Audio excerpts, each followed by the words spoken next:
Welcome viewers. On behalf of Iravati Research and Communication Center, this is Pratim Ranjan Bose, wishing you a very happy and prosperous 2022.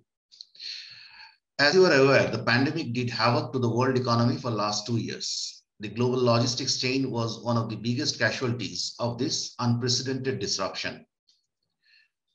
Unlike the developed countries like USA, which went for demand-side management by offering huge cash handouts, the Narendra Modi government in India decided to take a balanced approach. They offered targeted cash handouts to the poor and used the resources and energy to create a stronger foundation for future growth. The primary aim was improving logistics efficiency, improve domestic manufacturing in select high-demand areas, and build world-class manufacturing capacities in targeted areas to make India a manufacturing export destination. So far, India did well. The economy came back in growth zone. Exports are zooming to record high. Foreign direct investment and foreign portfolio investment both are record high. Stock market is doing pretty well. And recruitments, particularly in the IT sector, are booming. That doesn't mean that all problems are over. The question is how India will fare in 2022 and beyond. In today's discussion, we will look at India's preparedness in the logistics sector that holds the key to cost-efficient manufacturing and trade. Efficient logistics also means lower cost of transportation of products in India, which leads to widening market space and increasing economic activity in the hinterlands. We have with us renowned logistics expert, Dr. Pritam Banerjee. Welcome, Dr. Banerjee. Thank you for having me. Dr. Banerjee is currently engaged as a logistics sector specialist consultant with the Asian Development Bank. He is also a member of the steering committee of the National Council for Trade Facilitation. Prior to his work with ADB, Dr. Banerjee was Senior Director for Public Policy, responsible for South Asia region for the Deutsche Post DHL Group, one of the world's largest logistics companies. Earlier, he had served as the head of Trade Policy, Confederation of Indian Industries, Trade Policy Division. And he also had his stints with the World Bank, Washington, DC. Dr. Banerjee, let's start with taking stock of the story so far. Over the last 30 years of liberalization, we saw production and service, and even the service sector growth concentrating mostly in coastal states. Presumably, this is due to poor logistics. Logistics has been the key focus area of the current government. And this includes both hard and soft infrastructure. How much ground we have covered in the last 7 years? So this is the first question. So Pratimda, I think it's a very valid question when you say that the concentration was there in mostly around the coastal areas. I'll slightly differ with you. If you look at the Bangalore cluster or the Hyderabad cluster, though people tend to think that their growth is of recent origin, mostly post mid-90s, but they were important industrial clusters even prior to the mid-90s. Of course, the NCR region, which is the extended hinterland of the NCR region, Punjab and Western UP and Haryana, they have been growing for a while, even prior to the 1990s. They started in the late 70s, for example, with the establishment, iconic establishment, if one can look at, is the Maruti Udyog in Gurgaon, which came in the 80s, and then the ancillary industries around the whole belt developed. So the question is that, we never had, unlike some of the other countries in Southeast Asia, purely coastal, areas centered development. The reason was that India was never historically a country like that. And the economic policies were also never quite meant to be going in that direction. But to answer your larger question, yes, logistics played a role in terms of the concentrations of economic development that we saw, whether it's in the coastal regions, mostly in the eastern coast, in Tamil Nadu especially, or in the western coast, which is Maharashtra and Gujarat. So logistics had a very important role to play because, and I'll just like to take a step backward into what makes competitiveness happen. Why would you, locate a particular activity in a particular place? The very fundamentals of it is you look at the holistic picture. It's an input-output table, what economists call an input-output table. You have several inputs of different intermediate goods or services that go into making of a particular final product or a service. If the landed cost of all those intermediate inputs is higher in a particular area, that area will not be competitive. You will typically locate those production activities in where the costs are down. This is directly related to two aspects. One is your logistics, which means the landed cost factor. The second would be, in terms of your human resources, because many industries would require certain types of skills. And those skills, if they are created, the ecosystem of skills and entrepreneurship is developed around those regions, that helps. And, if you look at Hyderabad story, Bangalore story, it's a combination of both. These areas tended to invest early on into their logistics as well as the human resource part. There are parts of India which didn't tend to lag behind. So this is the story so far. So the question to, that you said in 7 years, I think 7 years is an inadequate time frame to see massive amount of transformation, but it is definitely a time frame where you can see the beginnings of the change. So what are these beginnings of the change? Again, I would like to go back a little bit further in time. I think the thinking that in order to enhance productivity, manufacturing, services growth in a more holistic manner across the country, would need to focus on bringing down landed costs, started with the Atal Bihari Vajpayee government, NDA 1. And we all are aware of the iconic, Golden Quadrilateral program. That was the first time where such a huge amount of priority was given in connecting the whole country with the gateway ports with each other. Now, we all know what happened during the UPF phase. The same ideas were passed on, whether it's the Delhi-Mumbai Industrial Corridor or the Golden Quadrilateral. The same ideas were kind of percolated, as it is typically is, from one government to another. But the execution kind of stagnated for various reasons, which we'll not go into here. But once the Narendra Modi government came, the NDA 2 came back to power in 2014, we have seen that again, these developments have been fast-tracked. You have seen a lot of activity in terms of development of highways, railway tracks. And, I think we can go a bit later into the details of the several initiatives like, that have been launched over the last 4 or 5 years, whether it is the whole industrial corridor program, as you mentioned, the PLI. So essentially, it has to be an intervention from numerous sides. One is the infrastructure, the other is the policy and regulatory aspect, the other is the skill aspect. All of them with only one goal, that if you look at the whole chain of inputs that go into any output, you bring down the cost of those inputs to make that output more competitive in the global market and nationally. So that is the approach that this government has taken, which was missing perhaps in the earlier dispensations that we had.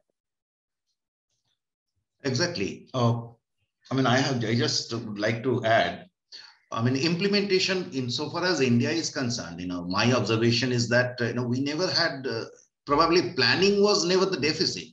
There was plans, but it's continuation, constant focus and implementation, taking it forward. So that probably suffered somewhere in the history or repeatedly suffered, whichever is correct. But yes, the Golden Quadrangle, as it was progressing, and there was a gap in its implementation post 2004. It goes up, comes down, gets slow. So that makes change. If I can just, sorry to interrupt, if I can take 1 minute, I think there's a distinction in the philosophy also between the earlier and the current thinking. And let me quickly point out what that is. See, the planning was there, but how did we plan? We said, okay, I'm going to set up a power plant somewhere in what is now Chhattisgarh, because I have natural resources available over there. And for that power plant, I will build whatever road, rail I need. It was never to connect the difference between the Golden Quadrilateral philosophy and that planning is a Golden Quadrilateral says connectivity is important for my entire nation. It is not for one power plant or one port. That is the change. Because if you want to make India competitive, you have to bring down the cost of production across the board, because essentially the country is providing all those inputs to you, whether it is labor or the natural resources.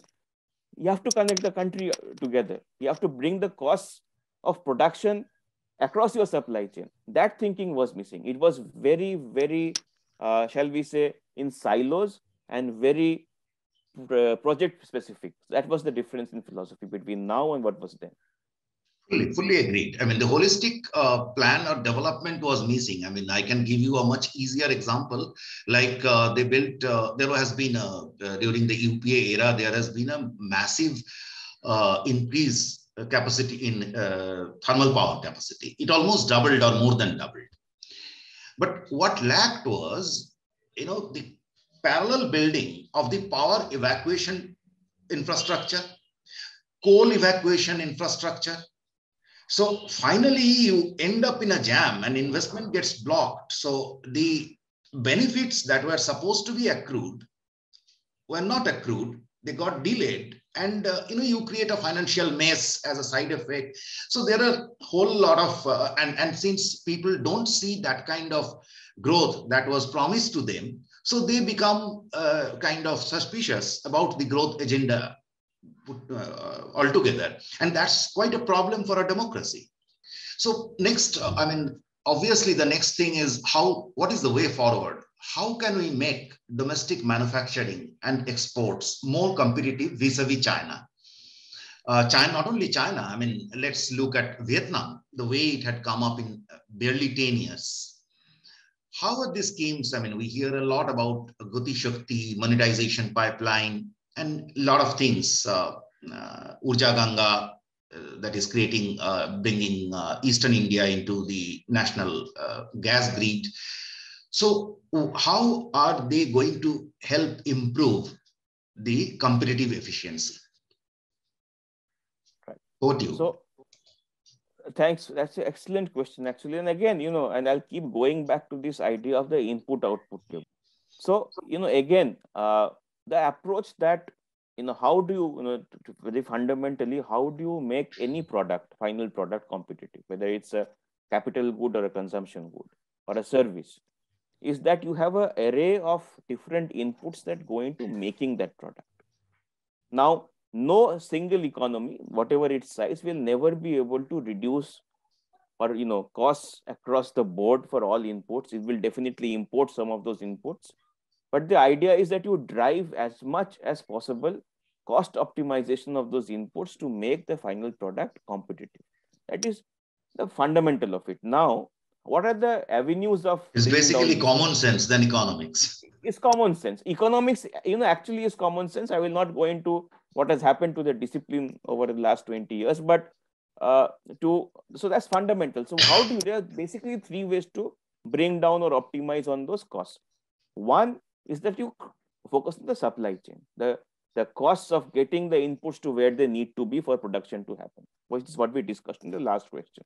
The second element of it is that you also try to get as much as possible economies of scale, which will also drive down costs. The third element is that you invest in productivity increases. So how does productivity increase happen? There are two avenues. Your skill, the skill of your workforce has to increase, or as well, you infuse technology, which leads to productivity gains. Now, if you look at the Chinese strategy or the strategy that was followed earlier in Japan, Korea, Taiwan, Southeast Asia, all of them looked at all these three interventions. The Chinese especially were very good in the economies of scale aspect because, we'll not again go into the whole details of it, but they had a lot of state money, subsidies, etc., that they could generate over a period of time, which went into creating economies of scale in advance of production to happen. Now, that strategy is not a viable one for a country like ours, which is driven by private sector largely. It's entrepreneurship-led growth. But we can definitely look at all the three of them and link it back to what is, your question was that how do these interventions help us achieve these avenues of competitiveness. So take Prime Minister's Gati Shakti as an example, and not just the Prime Minister's Gati Shakti, the whole industrial corridor program, the whole focus on the Northeast, on on different parts of the country in terms of development of roads, not just national highways, but ancillary state highways, looking at the rural road development program that has become a major focus for this government. Look at the whole high-speed corridors, this entire idea that you have to build dedicated freight corridors. So the railway system, as we know, was congested. We had passenger driven planning, but to look at the freight aspect, the DFCs were stuck for a very long time. Protinda, I don't have to tell you this, but the DFCs are now progressing finally to a logical conclusion. Many more DFCs are also being planned, and land acquisition is happening at a rapid pace. So all of these interventions is to ensure that you have a network of connectivity that reduces your supply chain cost. What does Prime Minister's Gati Shakti add to this? It basically says that now every logistical move is a multimodal move. Your first and last mile will typically be by road. You might have several more other modes. If you're going export or import, there'll be a maritime or an air leg attached to that. So in order to ensure that the different modes speak to each other, that they optimize the use of each other and not happen in an unplanned manner, that the needs of this entire infrastructure is not top down. And there is the other important difference, Pratimda, between the earlier dispensations. When you had, what you call the word planning. Planning can happen in different ways. Planning is not a philosophy in its own right. It's a process. Planning can be top down, where a group of people decide what the priorities are, or it can be bottom up, where you listen to state governments, you listen to industry, you look at the actual data for demand for where different commodities are moving, and based on this approach, bottom up approach, you start planning your infrastructure. You start putting in the different legs of that infrastructure, whether it's a road or a railway track, etc. So Prime Minister's Gati Shakti is going to do all of that. It's a transformational change to go from this top-down model and uncoordinated across different modes to coordination between different modes to optimize every single logistical move, and bottom up and based on actual demand for connectivity is a, for people who are not from logistics will probably not appreciate it so much, looking back at our history, but it's a huge reform. So that's the supply chain part. Now coming back to the economies of scale part, we have already seen the whole industrial corridor program, creating large industrial clusters, looking at sectoral approaches where you can look at mega textile parks or mega food parks and actualize them, not just on paper, but actually get them on the ground. So that's the economies of scale part. State governments have taken a lead in some cases. UP is a case to the point for the industrial, for the defense corridor that they're building. And there are many other such examples. So this is the economies of scale part, that you create land banks. How do you build economies of scale? You make the basic building blocks of developing the economies of scale available to the entrepreneur. This is what China did: make land available, make the basic infrastructure available. So that's what state governments in this government is doing. The third is the technology and the skilling part. I think the skilling part is the weakest link in the chain right now. We have had several programs that have been started. They are still uncoordinated, not very holistic, and a lot more needs to be done. And given our demographics, that is a critical area.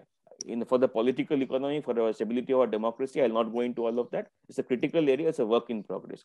But on the technology part of it, if you look at the production linked incentive and many other such programs, where you are getting that foreign capital to come, invest in the technology, learn from it and grow, which is what China did and Japan did and South Korea did. That is finally happening. So, the irony of it is that countries which have never tom-tommed their so-called planning or economic expertise so much in the global stage, in Southeast Asia, Japan, and East Asia, they managed to get these basics correct. We, who have always tom-tommed our great economic knowledge and expertise in planning, we could not get these basic fundamentals right for so many decades.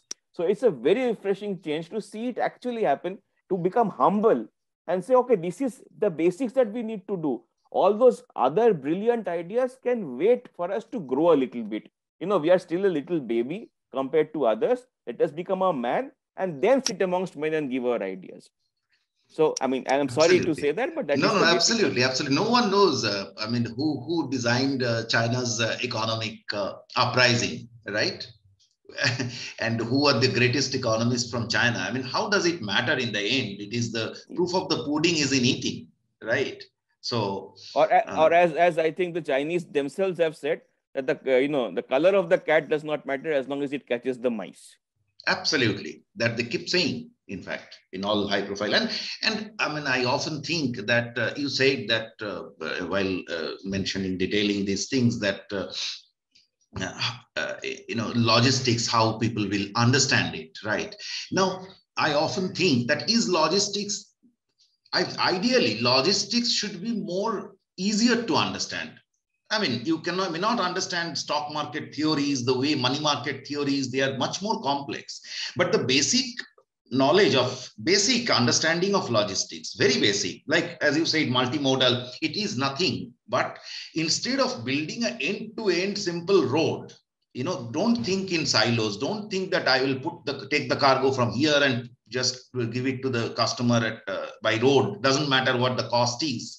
So you are using every option optimally. Now that is what is so basic about it. But we just give it let it go, and it is quite a pity. Sorry to interrupt you, because you said something very interesting. And when I talk about logistics with people who are not from the sector, especially as both of us come from Kolkata, when I talk with my relatives, many of whom live in the suburbs, I explain it using their own life example. Many of them work in Kolkata, but they live in Chandanagar or Srirampur and suburbs like that. So I said, your life is multimodal. When you are coming to work in Kolkata, you are taking a cycle rickshaw to the station, auto, you're taking a train, you're taking a bus. So your life is multimodal every step of the way. And you are a production unit. As a worker, you're a unit of production. This is what multimodality is at the end of the day. Honestly, very honestly. In fact, I think we should start a series somewhere, explaining this, sometimes these jargons, just breaking it into everyday life, right? So, I was just saying that it was a pity that India has one of the best in terms of its connectivity or network, one of the world's largest railway, right? Despite having that, over the last few decades, the share of road cargo increased, rail cargo came down, which is a basic understanding that rail movement in rail is cheaper. So somewhere something was terribly wrong in our approach to planning in the past. Now let's go a little more, how to integrate the soft and hard. So in the past, a major portion of India's economic activity was assumed to be unaccounted and informal. I mean, just as a reference, I'm mentioning, say, in 2010 or 11, I saw an ADB commentary that preferred to believe that India's actual border trade with Bangladesh was double the official numbers. Now, this is just for reference, passing reference. But there is little doubt that there was a data poverty for planners designing infrastructure. Understandably, GST and the penetration of digital transaction, particularly over the last couple of years, might have brought a change in this whole data poverty. We assume. Can you shed some some kind of light between the link, between digital infrastructure, penetration of digital transactions, GST, and economic efficiency?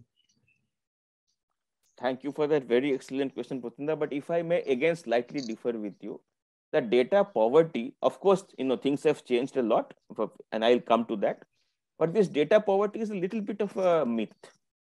Because you see, even informal sector were moving goods. You might not have been paying all your taxes. You might not have been, the transactions were not getting recorded, what we call kacha receipt, and all of those things were happening. But even when you bought, again, using a life example, when all of us bought furniture from a local depot, kacha receipt, with a kacha receipt, they were moving it by tempo to your house, no? It wasn't flying to your house. So physical movement of tangible goods always have to take place, whether it's agricultural, or consumer goods or production goods. Very true. And if you go to border areas, I mean, I've been visiting anywhere, not only in West Bengal, even in Northeast, you will see a strong, very high population of medicine shops, diagnostic centers. So clearly, these are not meant for that particular pocket of population. They're meant for some, outside. So that what is domestic sales is actually exports. Precisely. And we have had in place a very elaborate system of regulating our truck movement. In fact, it was so elaborate that it That was it a became a major problem. transaction cost. It was a source of corruption, etc. In fact, the GST e-way bill was designed to rectify the issues that we had. Now, which meant that, okay, you were not perhaps getting 100% of the data. There was always going to be some under the radar, but 70, 80% of the data you were collecting. And any economist, what they have solved would tell you that is enough of a sample size to tell you what is going on. So there was no data poverty, there was poverty in thinking of our planners, with all due respect. Now, what has changed? One, I think to an extent that poverty of thinking went away. The government realized that there are two aspects of formalization. One is, of course, the entire revenue aspect. The other is precisely this, that when you start capturing digital data, which the GST does of the consignee and the consigner, and you start tracking what kinds of goods are being transacted between these two parties, and you actually start mapping how it is being transported using the e-way bill. It tells you what routes typically goods follow, because between A and B, there might be multiple options. So you would want to also understand which is the preferred route for different types of commodities. To go back to your earlier comment on railways, just to again differ with you a bit, rail is not the best option for across the board. It is the best option for medium to long haul containerized movement and bulk movement, again, medium to long haul. For others, road might be a better options. For high value goods, you might prefer to use air, etc. So I'll not go into the details, but modal priorities differ by product and the type of transaction you are doing. So e-way bill helps you track all of that. And once you have all of that data, you then you are able to map better where things are going, what kind of infrastructure and which modes it requires. Again, going back to the planning, do you need, for example, another rail track between points A and B, given the type of goods they're transacting? Or maybe you don't need another rail track. What you need is a expansion of the highway, or you need to put up an airport to empower, let's say, the agricultural products, perishables of that region to get better connectivity. So those kind of data is now finally available to you. But taking it one step forward, right? What is the other, as I said, let's go back always to this non-rocket science, what you don't need to be an economist for, ideas. How do you drive competitiveness, economies of scale, productivity, and bringing down supply chain cost? Now, if I go back to economies of scale again, what is the biggest constraint to economies of scale in India? Why are we such a big informal economy? Because in order to formalize, you needed capital at a competitive rate. Now, why were you not getting capital? Because there was no credit history, there was no data for the banker to gauge you what is your risk. Now, with all the digital data that you have of payments, of transactions, etc., you don't have to have an elaborate credit history mechanism where somebody goes and audits you. Access to this data is enough for the banker to say, okay, it's a safe bet and I can give you a loan at a competitive rate. This is transformational. This thing has just started. You are seeing the green shoots of this change. Pratimda, in 5 years' time, you will see what dynamic change it brings to your system. People who were struggling to get a 50 lakh loan, a 1 crore, 2 crore loan, will be easily getting it. And they'll be expanding, going from a 15 labor unit to a 100 labor unit. And as those economies of scale stepping into economy, you will become so competitive. I agree. That's the digital change. I agree. I mean, access to finance has been one of the biggest bottleneck for not only lack of formalization, the capacity building. This much of the stress we talk about in the MSME segment, particularly SME segment.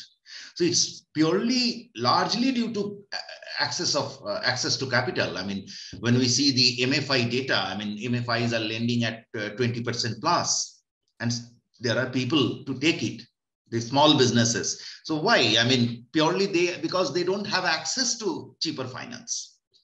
That is a Precisely. fact. And this is again going back to the non-rocket science idea. What was the economies of scale challenge? To make credit available. Absolutely, absolutely. In fact, about your reference to... I have read reports that have you, since late 1990s, where eminent economists in India have said the problem is lack of access to credit. Our credit is at 8, 9, 11% compared to Southeast Asia, 4, 5, 6%. We had 100 documents telling you what the problem is. I have not read very few documents which tell you what the solution was. So I think that was the problem that we had in the policy making. But anyway, please, I interrupted. We have a classic case with railway modernization. There are numerous reports, voluminous reports from 70s. I have gone through almost all of them.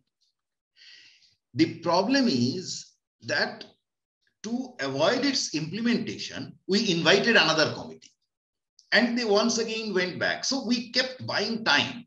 Meanwhile, what we did, when I referred railways, I basically referred long haul and medium haul, right? There is no reason, most of the goods that are exported to Bangladesh through land border are coming from the west and south, right? And there is no reason why they will be coming all the way by road. There was no reason. So recently we saw with this Jalmark coming in, now agri products, wheat, onions, etc., particularly wheat, I know, wheat and pulses. So they are coming from the west and central India by rail to Calcutta port and then taking barges to Bangladesh. Dr. Banerjee, let's get into something more, I don't know how it interests you. Over the last so many decades, we have created many junk infrastructure. There are power plants, I believe at least 20-30% of India's capacity, which are poor technology, consumes more coal, emits more smoke, and then they produce electricity. There are bad flyovers. These are actually growth bottlenecks. So do you think that going forward, there will be any intervention into these areas? So Protinda, again, this goes back to Prime Minister's Gati Shakti. This is the reason why this program was developed.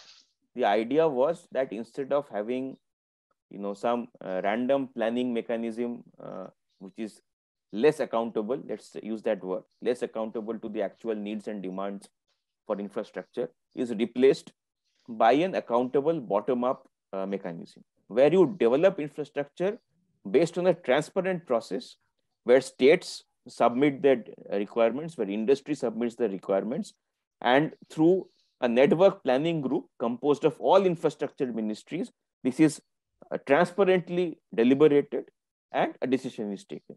Transparently in the sense it's minuted, it's recorded for all public to see for all time to come. So there is no, you will have full visibility of why a particular infrastructure was prioritized, why certain infrastructure were expanded, etc., etc. So it is actually meant to replace this ad hocism that we had in the system. And there were multiple reasons for ad hocism. One can put it in the broad category of, let's say, political economy. So, you had prioritized industrial development in certain states, especially some of the hill states, where it made no sense for that industry to be placed. Absolutely.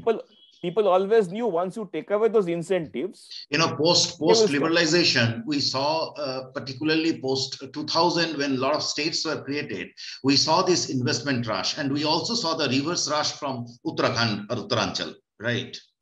Yeah, moment those incentives cease to exist, the reason for those industries to be there cease to exist. That was the only arbitrage. One example. There is no reason for a plant which imports raw material through Bombay to be placed in, say, Northeast, right? And then sell the product in rest of India. I mean, there is no logic in that. It doesn't make any sense. And I think visually one of the most stark examples for me, of course, you have the example of Uttarakhand and other parts of India as well in Northeast. But in Northeast, if you take the road from Guwahati to Shillong, you would see skeletons of factories, several of them, precisely the result of what we just discussed. And this was again faulty planning. It was bad planning. And I think the political class as a whole is accountable for these mistakes that were made. But again, now with this entire focus on industrial corridor-led development, even for areas like the Northeast, so you're ensuring that even if you start putting up factories across these industrial corridors, the connectivity is so good, and what we discussed, again, those three fundamental ideas: economies of scale, supply chain cost being optimized, and your productivity being focused on. All of those aspects will be available. Therefore, you will not have industrial location there just because somebody is giving an incentive. There'll be a logic behind the placement of those manufacturing. Dr. Banerjee, MSMEs, this is a weak spot.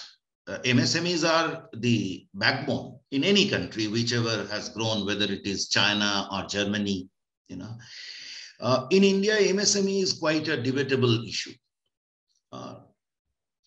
There are a set of critics to India's growth story who say that this is for the rich and all these things. I mean, let's not talk about that, but they don't have a foolproof argument. But say, for example, last 2 years, the corporate sector grew. If we go by the CMI reports, so corporate profits have been zooming. But there is stress in the MSME and down below segments, right? We already discussed part of it. Apart from finance, we have seen a lot of growth center concept, these, that, but we didn't see really the kind of growth that we would like to see over there.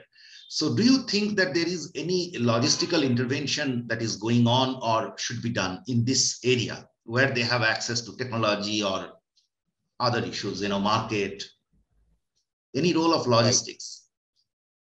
Right. So if I can take 2 steps back, any enterprise, especially a MSME, is at the end of the day an entrepreneurial activity.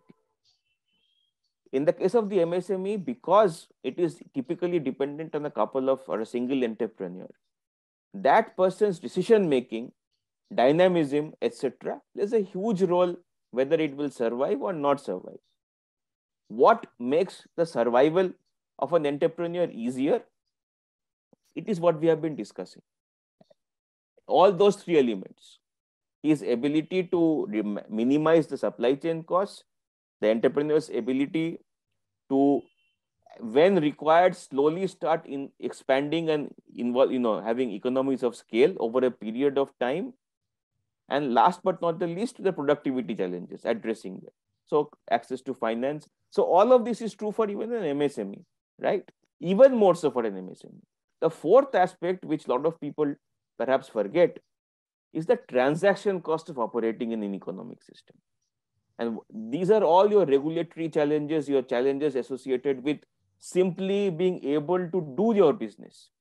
Renewal of licenses, getting electricity connection, all of those things. Now, if those costs are high for a large enterprise which has the deeper pockets, they can take those shocks and survive. For a smaller enterprise, those shocks can be fatal in some cases. Now, we created, and I will not go into that history in detail, but since since the 60s and 70s, a regulatory ecosystem which were giving regular shocks to everybody, but the larger enterprises were able to take it, and a lot of our small and medium enterprises were shocked out of existence. That process is slowly changing now, and that's not going to be an easy task. These vested interests and the systemic challenges that we have become endemic in our system. So all of that need to be addressed. But to answer the question more specifically, Protimda, if you have a MSME that has access to credit at a competitive rate, that has access to good infrastructure to reduce the supply chain costs, and you create mechanisms for it to learn, understand the global market, understand technology, and be able to react to it, again using cheap finance and other means, then it is really up to the entrepreneur to make a success out of it. There's always going to be a large churn. Some will fail, some will succeed, but you have to have a large number of them succeed, which is what happened in Germany, which happened in Italy, which happened in China. The Chinese growth was often delivered by smaller enterprises in that country, not large corporations all the time. So at one study, I saw that 70% of the exports are coming from actually the MSME segment. And even in India, that is true. A very large number of our exports come from the MSMEs. So that means they're globally competitive. As a proof is in the eating, right? So if they're competing with the global market and selling to the global market, which means our MSMEs have the entrepreneurial capacity to do it, you have to enable them to do it. And enabling them, again, is not rocket science. There is no specific intervention you need to make for MSMEs, perhaps with the exception of the credit, where you have to really start. That's a structural issue. That's a structural issue. Otherwise, the infrastructure is for everyone. When I build a good road from point A to B, it is not just for the large enterprise, it is for the MSME also. Right. But the other intervention that we need is this enablement of them being exposed to the world. And there I will not go into the details. I think and the capacity building part. And the capacity building and the structural change there is that, again, inheritedly what we had the DGFT and other industrial promotion programs, which were not very nicely designed. Right? They were basically rewarding success, not helping you become successful. If you export, I will give you a reward. I need to be able to export. You have to give me that capacity. The systems were designed wrong. The two aspects, one is the second, the regulatory, which is what I mentioned, the regulatory aspect, where just to claim an incentive or get a benefit, there is such a rigmarole that it becomes a massive transactional cost for the smaller guy, while the bigger guy manages just fine. Second is, think about it. If you're being rewarded for success, I already, as a large entrepreneur with all my economies of scale and wherewithal, I will have large exports and I will claim all those incentives. I will corner those incentives. So we structurally build a system where I was not helping you build capacity. To have smart programs, market linking between the supplier and the Indian MSME, the buyer in the foreign country, all of those things that the Japanese and the Koreans do beautifully. I mean, look at the Koreans. They have a Kotra, an agency which is dedicated I think it just came to my mind. See, if we look at the startup revolution in India, India is doing exceedingly well in startup segment. That misses out on the wider discussion in media. But if we look at the startup, we will see a couple of things. One, access to finance. This is nothing but SME when they start, right? Access to finance and the ability to build up capacities. What you were saying, much easier. I mean, the government has been successfully brought down the regulatory rigmarole. So those things have done havoc over there, and we have a living case where they are being successful. So why it can't be replicated to other areas? This is mostly in Digitech space. So why we can't replicate it into, engineering, etc., many other areas? I'll tell you the big difference, because a lot of the rigmarole for the MSMEs, when you're actually in manufacturing and not in service, like the digital startups are, largely speaking, you are dealing with state governments. Every license, permit, environmental clearance, labor license, everything, the entire gamut of that rigmarole, 80%, besides your EXIM part, export-import part, is with the state government. And there we have a huge variation across different states. So you have states like Tamil Nadu, Gujarat, which are much better. So you have very successful ecosystems of MSMEs in those states. Other states, not so doing so well. When we start pushing this so-called doing business reforms, I think the first part of it was to do it at the central level and address that aspect. Even that is incomplete. I would say it's 40-50% done. Still some ways to go. But now it's at the state level that we have to do. And here the central government has very little, leverage. It can only throw examples, name and shame, rank states to incentivize them to do better. It will depend on the political leadership of individual states to drive this. Let's come to the end part of it, where I am located and you are from, East. Now, East and Northeast together contribute 1/4 of India's population. But this area was also known for poor infrastructure and many other things. How do you see the region catching up with the rest of India in infrastructure creation? I think, as you also mentioned, Protimda, in the beginning of your, of our discussion today, that you have flagship programs like the making East the grid for natural gas, big projects, right? So that's one aspect. It's a landmark development, because gas was. It's a transformation, right? Sometimes it bothers me that, with all due respect, the media not understanding the transformational aspect of some of these projects. But that apart, the DFC, the Eastern DFC, once it's complete, the NW1, which is now in the works, the whole Varanasi to Calcutta Haldia linkage, the multiple rail tracks being developed in Odisha, linking the mines with the coast, and of course the whole Northeast corridor, of which certain legs are already complete. The ambition to connect every Northeastern state with a railway, which is almost done. The different roads leading up to the border. You are seeing a huge focus on infrastructure development, which is, again, and I keep repeating at the cost of repeating myself, not rocket science. You need three things: supply chain cost minimization, productivity gains, and access to economies of scale through lower credit. The second and the third are independent. They will happen nationally, and every region will benefit from it. The first one is more location specific. You have to put the infrastructure, which is happening. So now it's really up to two elements: the entrepreneurial spirit to invest, the entrepreneurs to come here because they see opportunities, and local entrepreneurs in the East to also take up those opportunities, which they will. Human nature is like that. But the last question, therefore, is: will the political leadership in the states allow the entrepreneurial spirit to prosper? Because as we just discussed, that for industries to prosper, you need that enabling ecosystem. Now, there, I think, is the catch. You are seeing states, and some people might smell some political bias when I say this, but you're seeing states like UP, the Eastern UP belt, huge transformational aspects are happening there, a lot of growth that will come there. You are seeing states like Odisha, which have been doing fantastically for a while and will probably, catch more of that growth momentum. In Northeast too, there's a strong feeling now in many states that they will have to benefit. Now, both of us come from a state which was till the 1960s an industrial hub of this country. So the decline is pretty visible from where to where. Precisely. And I think this is my key question, because West Bengal in some ways is the fulcrum state of the Eastern region. The other states will grow independently, but given its size and population, if West Bengal does not grow, it does not enable economic opportunities for its people, it will become a drag on the Indian economy.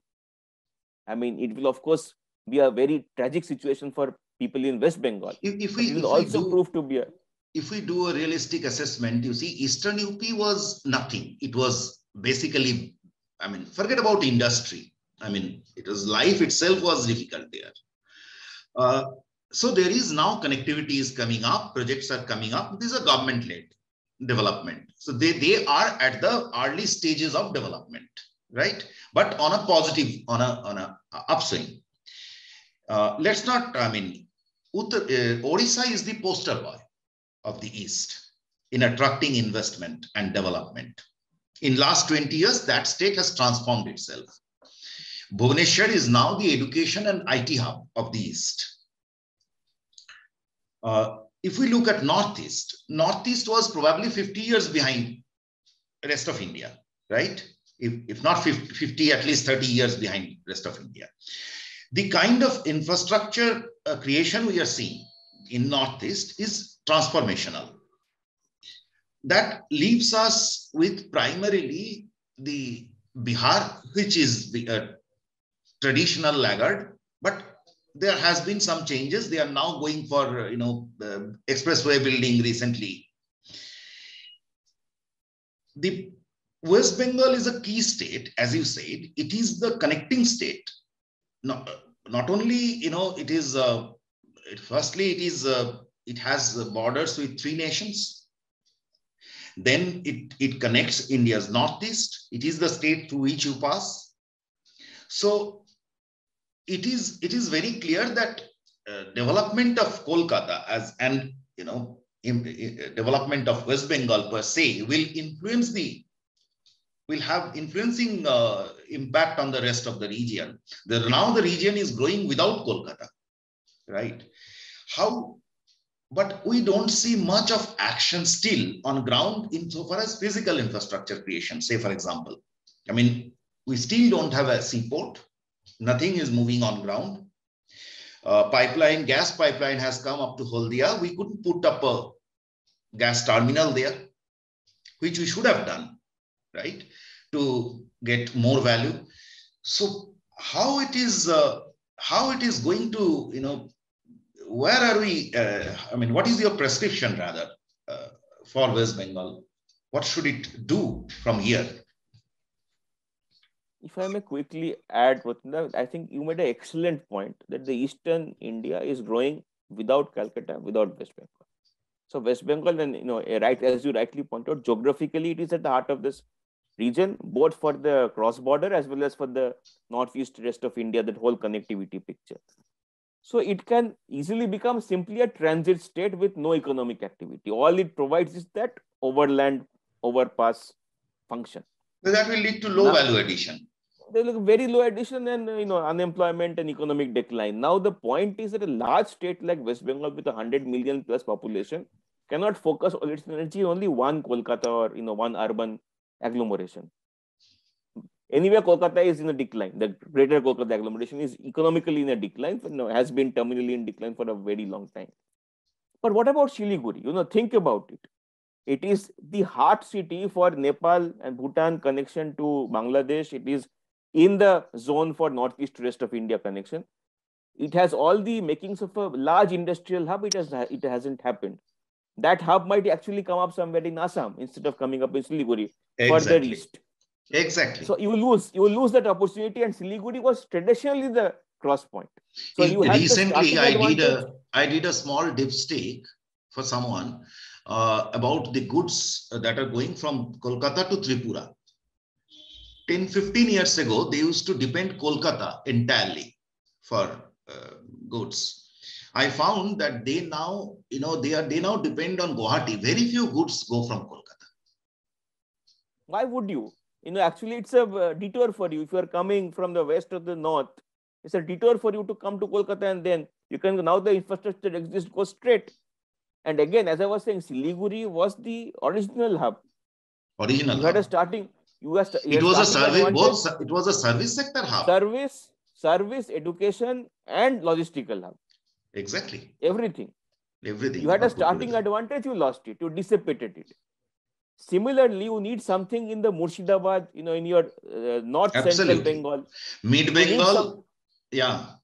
South Bengal, Kolkata is there. You need to revive. So it has to be Bengal is a multi-region state with large population. You need now that the Dhulian Rajshahi waterway is coming up, right? So there is a huge scope in converting that into a corridor. Yes, but again, what you need to geography is no more destiny in that sense. So that corridor and the hub for that corridor can happen upstream 100 kilometers in Bihar. Exactly. Or it can happen downstream somewhere in Bangladesh. It doesn't have to be in West Bengal. If you don't do now, then it will go. Jharkhand may take the. Jharkhand can take it. So this is the critical challenge, that things are moving fast. You don't have the luxury of time. You need to have the enablement for investment now, and genuine enablement, not kind of having a big show and come to Bengal and Bisho Bongo, whatever other things we do. Not that, not cosmetics. Genuine on the ground. If you don't do that, you will lose all these opportunities. You will just be a spectator and a transit state, which is already what you have become. It is something that I keep telling, and Pratimda, you are there in the state, so I don't have to tell you that living here in North India, and I travel around as well. Most of the workers today, whether it's blue collar worker, white collar worker, or pink collar worker, they are coming from West Bengal. You are the biggest exporter of labor of all categories to rest of the country. For me, it is even more pitiable that Kolkata, which exported education, starting from English education to computer education, engineering, you tell education, and we exported education to a vast part of not only India, vast part of Asia, right? Today, the youngsters from Kolkata, they are paying a premium to get admission into engineering colleges. I'm not taking names here, because that is particular brand. But in some of the facilities are really world class. They get very good placement, right? So people pay a premium of at least 40 to 50%. I mean, minimum 50% from the best private colleges in Kolkata to get admission in Orissa, in Bhubaneswar. This is probably the most pitiable part of the whole story. You export labor is one part, but when you export your raw talent to other states, then. So Protinda, again, the fact that you don't need to be an economist, what did we start with saying? What are those three things? In a productivity, you had technology and skills. And that was one of the reasons why you had so many headquarters in Kolkata, because you had certain white collar skills to offer. Now those skills are not, it is more democratic. It's available elsewhere in greater numbers, and your boys and girls are going to get, through that network. So, and being born myself in the late 70s, I'm a part of that, if I can call it a tragedy. I would love to be in Kolkata with my parents. I cannot be because there's no opportunity for me to be there. And when I look at the apartment, exactly, and if I look at the apartment blocks, where one like the one where my father lives today, the age of the average resident today is at least 50 plus.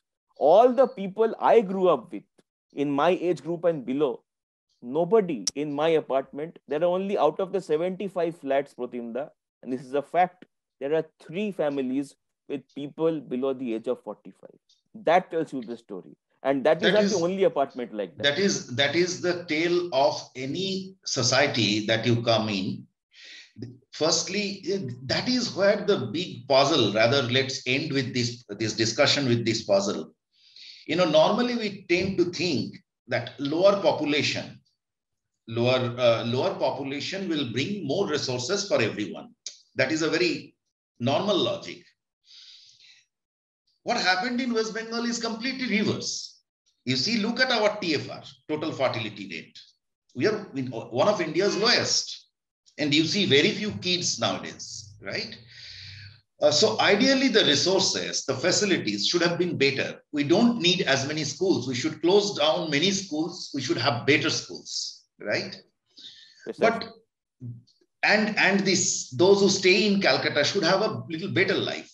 Thank you for giving us time, a lot of time, in fact, from your schedule. And anyway, thanks for this discussion. It was my pleasure. It's always a pleasure. As you know, we have known each other for a long time, and it's always a pleasure to have these discussions with you. Thank you for having me, Putin.